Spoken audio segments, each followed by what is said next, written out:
Good morning. I'm gonna try to tell my story a little bit different because I feel like I've told my story a lot of times. But my name is Kimani Davis. I'm originally from Yonkers, New York, and I can't say that I grew up in terrible conditions, even though I grew up in the Bronx, and everybody's got a bad impression of the Bronx. I had my mother and father. I had a scholarship to play football in college. I had a music career where I was signed to Jive Records and managed by Rough Riders. I've had the opportunity to do albums with Puff, Eve. I had songs on the Rush Hour soundtrack, Blade soundtrack, Corrupted soundtrack. I've written for Run from Run DMC, and so I can't say that my choices was because I had a bad upbringing. I made the decision while in my music career to move to South Carolina and sell drugs.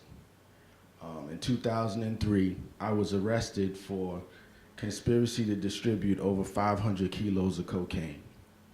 I pled guilty to possession with intent to sell, and the day that the judge sentenced me to 24 months, I was happy because I felt that my time with the mandatory minimums of federal prison was a minimum of 10 years for the original charge. I didn't know at that time that I was going to be serving a life sentence because I had to live with a felony for the rest of my life. When I returned home from prison in 2005, I took my first job for $6.50 an hour working on a shipyard in Charleston. I worked that job, proved myself, and ended up becoming a carpenter. And gradually I grew from a carpenter to a foreman to a superintendent to a project manager. In 2011, I found myself a project manager on military bases, Fort Jackson, Fort Stewart, Fort Bragg.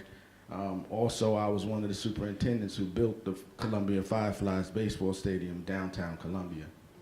In 2012, my brother, who had also been convicted at the same time I was, he had a violent felony for weapons possession. He came home, I got him a job working on the golf course. Unlike Brenta, he did lie on his application, and he got a job working at a golf course. 6 months later, he had become a supervisor for the company, and they changed management. When management changed, they did a background check and found out that he had a criminal history, and said that they fired him not because of the criminal background, but because he lied on his application. In 2012, my brother was at home, his daughter had just left, and he was a victim of an armed robbery, and he was murdered in Holly Hill, South Carolina.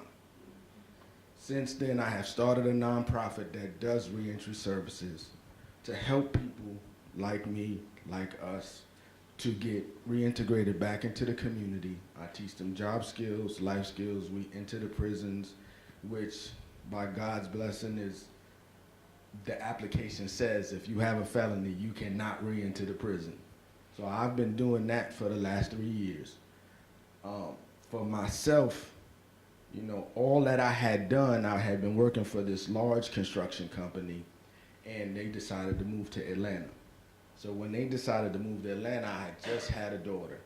And from my previous marriage, I had 2 children who suffered because I spent a lot of time out of town working and missed a large part of their life. My oldest daughter got to go through the prison system with me, go to the jail, visit me, so I didn't want to do that to another child.